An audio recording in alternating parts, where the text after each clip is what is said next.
the thing about Common Core, Kentucky educators took Common Core back in 2009 and 10 and modified it to become the Kentucky Core Academic Standards. We've recently gone through a review of those standards, and we're going to make further modifications.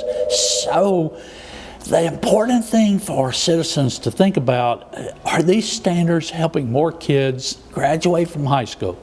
The answer is absolutely yes. Highest graduation rate in the history of the Commonwealth. Are these standards helping more kids reach college readiness so they can take credit-bearing coursework at the university and not have to pay for remediation?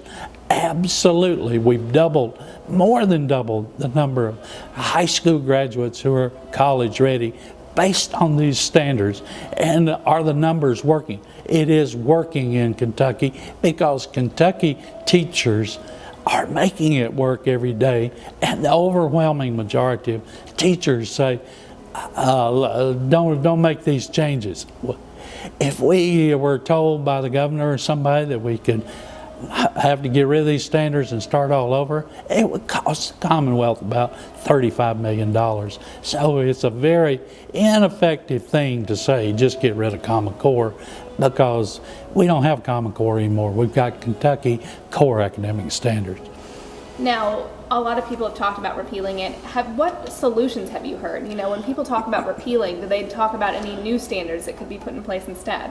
Well, the only solution I've heard is, well, we'd like Kentuckians to develop Kentucky standards. Well, Kentuckians develop these standards. Kentuckians have modified these standards. Kentucky teachers modify the standards every day because they're in charge of curriculum. So that's the only thing I've heard. Just one example, if you say get rid of the Common Core, in first grade we got a standard that says kids can count from 0 to 100. So if you get rid of the Common Core and you can't use that standard, what, you don't want kids to count from 0 to 100 in first grade? I don't think so. Every parent would say that's crazy. So it's not so black and white. I think the best thing to do for politicians is just to leave this in the hands of teachers.